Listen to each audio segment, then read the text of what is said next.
ننتقل بعد ذلك إلى نزلة أخرى من النوازل في باب الزكاة، وهي حكم دفع الزكاة لمكاتب ومراكز الدعوة إلى الله تعالى. الدعوة إلى الله تعالى هي من فروض الكفاية، ادع إلى سبيل ربك بالحكمة والموعظة الحسنة، ومن أحسن قولا ممن دعا إلى الله، قل هذه سبيلي أدعو إلى الله على بصيرة. ولا بد أن تكون الدعوة إلى الله تعالى على بصيرة، وضابط البصيرة أن يغلب على ظن الداعية أن هذا هو شرع الله. وقد نظمت الدعوة في الوقت الحاضر، وقد أصبح لها مراكز ومكاتب بجانب الدعاة أيضا المحتسبين الذين يدعون إلى الله تعالى، لكن أصبح هناك مراكز ومكاتب للدعوة إلى الله عز وجل، ونظمت على شكل عمل مؤسسي. أصبحت هذه المراكز فيها فرق من العاملين من الدعاة ومن الإداريين وغيرهم، وهذه المراكز تحتاج إلى تمويل، وتمول هذه المراكز من التبرعات والأوقاف وغيرها. لكن يرد التساؤل في حكم تمويلها من أموال الزكاة. لو قال شخص أنا عندي زكاة، هل يجوز أن أدفعها لمكتب الدعوة أو لمركز الدعوة إلى الله تعالى أم لا يجوز؟ هذه المسألة يمكن تخريجها على مصرف في سبيل الله، فإن مصارف الزكاة قد حددها الله عز وجل في كتابه الكريم، وتولى الله تعالى تحديدها بنفسه، فقال إنما الصدقات للفقراء والمساكين والعاملين عليها والمؤلفة قلوبهم وفي الرقاب والغارمين وفي سبيل الله وابن السبيل فريضة من الله والله عليم حكيم. فتأمل كيف أن الله تعالى ابتدأ هذه الآية بقوله إنما، وهي أداة حصر، وهذا يدل على أنه لا يجوز دفع الزكاة في غير هذه المصارف. إنما الصدقات يعني الزكوات لهؤلاء الأصناف الثمانية، ثم ختم الآية بقوله فريضة من الله والله عليم حكيم، فلا يجوز أن تصرف لغير هؤلاء الأصناف الثمانية، لأن هذه القسمة صادرة عن علم وحكمة من العليم الحكيم جل وعلا. لكن مصرف في سبيل الله اختلف في المراد به، فقيل إن المراد به جميع وجوه البر، وقيل إن المراد به الجهاد في سبيل الله. والقول بأن المراد به الجهاد في سبيل الله هو قول الجمهور وأكثر العلماء، لكن هناك من قال بأن المراد به جميع وجوه البر. والقول بأن المراد جميع وجوه البر قول ضعيف، لأنه لو كان المراد بقوله في سبيل الله جميع وجوه البر لم يكن هناك حاجة لذكر بقية الأقسام، ولا قال الله إنما الصدقات في سبيل الله، فتشمل الفقراء والمساكين والغارمين وجميع الأقسام. ثم إن جميع وجوه البر ما تنضبط. لو أراد إنسان أن يحسن إلى بهيمة، هذه من وجوه البر، هل يجوز دفع الزكاة لهذا الإحسان إلى بهيمة أو قطة أو نحو ذلك؟ إذن هذه تدخل في وجوه البر، فهو لا ينضبط، هو قول ضعيف. وعلى هذا فالقول الراجح هو قول جمهور الفقهاء، وهو أن المراد بمصرف في سبيل الله الجهاد في سبيل الله. لكن ما المراد بالجهاد في سبيل الله؟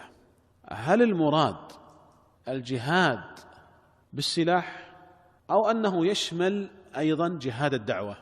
أما الجهاد بالسلاح فهذا هو الأصل وهو المقصود، وهو عند جميع العلماء هو الذي ينصرف إليه مصطلح الجهاد في سبيل الله. لكن هل ينحصر الجهاد في سبيل الله في جهاد السلاح أو أنه يشمل جهاد الدعوة؟ هنا اختلف العلماء في هذه المسألة، فمنهم من حصر الجهاد في سبيل الله على الجهاد بالسلاح وقال إن هذا هو المعروف. إذا تأملنا الآيات من القرآن والحديث من السنة نجد أنها إنما يقصد بالجهاد في سبيل الله إذا أطلق الجهاد بالسلاح. والقول الثاني أن مصطلح الجهاد في سبيل الله يشمل جهاد الدعوة، قالوا لأن الدعوة هي المقصودة من الجهاد في سبيل الله، نشر الدعوة هو المقصود من الجهاد في سبيل الله، فإن الجهاد في سبيل الله ليس مقصودا لذاته وإنما مقصودا لغيره، فالغرض منه نشر الدعوة إلى الله تعالى. ولذلك لو أن هؤلاء الكفار لم يعترضوا طريق المسلمين في نشر الدعوة لم يجوز قتالهم، فلو أنهم استسلموا المسلمين ورضخوا للمسلمين ولم يعترضوا طريق نشر الدعوة لم يجوز قتالهم. فقالوا إن جهاد الدعوة هو الأصل، قد كان هو الجهاد في الفترة المكية، والله تعالى قال وجاهدهم به يعني بالقرآن جهادا كبيرا، فسماه الله جهادا ووصفه بالجهاد بل بالجهاد الكبير. وهذا القول هو القول الراجح، وهو أن الجهاد في سبيل الله يشمل جهاد الدعوة، وجهاد الدعوة من أعظم ما يكون من الجهاد. وقد صدر بهذا قرار من المجمع الفقهي الإسلامي برابطة العالم الإسلامي، وهو أن الجهاد في سبيل الله يشمل جهاد الدعوة. وجاء في القرار أن هذا القول قال به طائفة من علماء المسلمين، وأن له حظا من النظر، ونظرا لأن القصد من الجهاد بالسلاح هو إعلاء كلمة الله، وأن إعلاء كلمة الله كما يكون بالقتال يكون أيضا بالدعوة ونشر دينه بإعداد الدعاة ودعمهم ومساعدتهم على أداء مهمتهم، فيكون كلا الأمرين جهادا. قد قال النبي صلى الله عليه وسلم: جاهدوا المشركين بأموالكم وأنفسكم وألسنتكم. ولأن الإسلام محارب بالغزو الفكري والعقائدي من الملاحدة واليهود والنصارى وسائر أعداء الدين، ولهؤلاء من يدعمهم الدعم المادي والمعنوي، فيتعين على المسلمين أن يقابلوهم بمثل السلاح الذي يغزون به المسلمين وبما هو أنكى منه.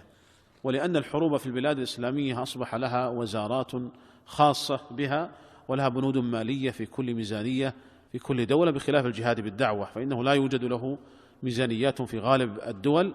ولهذا فإن مجمع الفقه الإسلامي يقرر بالأكثرية دخول الدعوة إلى الله تعالى وما يعين عليها في مصرف في سبيل الله. وإذا كان أعداء الإسلام لهم ممولون، أعداء الإسلام من الطوائف الأخرى الفرق الأخرى يمولون الدعوة إلى أديانهم، ويمولونها بأموال كبيرة وضخمة جدا. فحري بالمسلمين أن يدعموا مراكز الدعوة إلى الله تعالى بكل ما يستطيعون، ومن ذلك من أموال الزكاة. والجهاد في سبيل الله الغرض منه كما ذكرنا إعلاء دين الله تعالى وإعلاء كلمة الله ونشر الدعوة إلى الله تعالى. هذا لا يختص بالسلاح بل يكون بالدعوة إلى الله تعالى.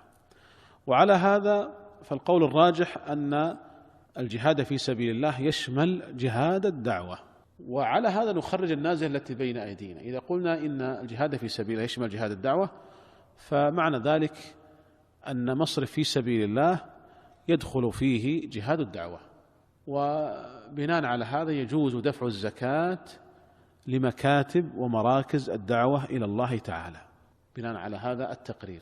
ولكن لا بد من أن نضبط ذلك، لأن بعض مكاتب ومراكز الدعوة ربما تتوسع فتأخذ أموال الزكاة وتضع في مسابقات، أو تأخذ أموال الزكاة وتضعها في رحلات، فلا بد من ضبط هذا. فنقول أنه يجوز دفع الزكاة لمراكز ومكاتب الدعوة فيما تمحض في الدعوة إلى الله.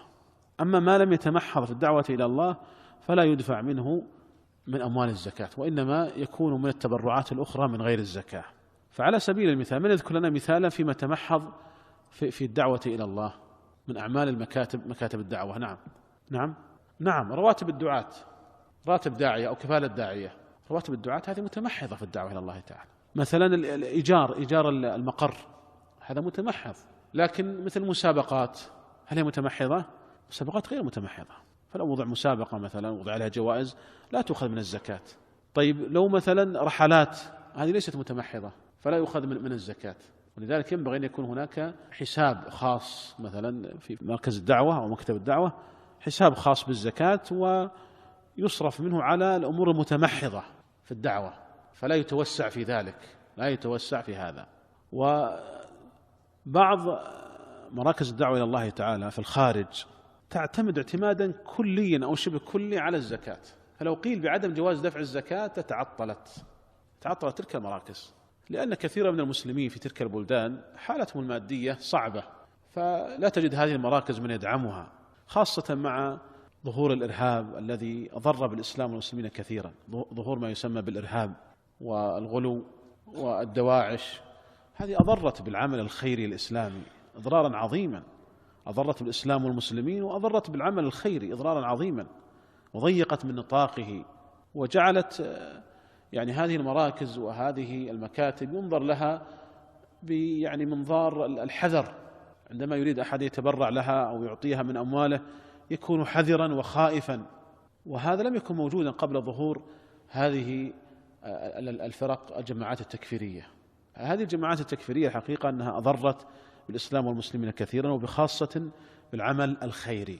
فهذه مكاتب الدعوة إلى الله تعالى ومراكز الدعوة إلى الله في الخارج، لو قيل بعدم دفع الزكاة إليهم لا تعطلت وانتهت، لأن موردهم الرئيسي هو الزكاة. فالمسلمون هناك يعني يدفعون زكواتهم لهذه المراكز، فهي تعتمد اعتمادا كاملا أو شبه كامل على الزكوات. وبناء على هذه الفتوى وهو أنه يجوز دفع الزكاة لمكاتب الدعوة إلى الله عز وجل. ثم إنه إذا جاز دفع الزكاة لإحياء البدن وإطعام الفقراء والمساكين، فدفع الزكاة لإحياء الروح من باب أولى. يعني يندر أن نسمع أحدا مات جوعا، لكن كم من إنسان ضال، كم الآن عدد غير المسلمين في العالم، يعني أكثر من 5.5 مليار غير مسلمين، المسلمون 1.5 مليار، يعني ثلث الكرة الأرضية الآن غير مسلمين. فلا بد على الأقل من أن نقيم الحجة عليهم وأن نبلغهم صورة الإسلام الصحيح، وليست الصورة المشوهة، الصورة الصحيحة للإسلام وليست الصورة المشوهة. والدعوة لا يمكن أن تقوم إلا على مال، وبدون المال تكون ضعيفة، لا بد من مال. وعلى هذا فالقول الراجح وهو الذي أقره المجمع الفقهي الإسلامي بالرابطة أنه يجوز دفع الزكاة لمراكز ومكاتب الدعوة إلى الله تعالى، لكن يضبط ذلك بأن يكون الدفع فيما تمحض في الدعوة إلى الله عز وجل.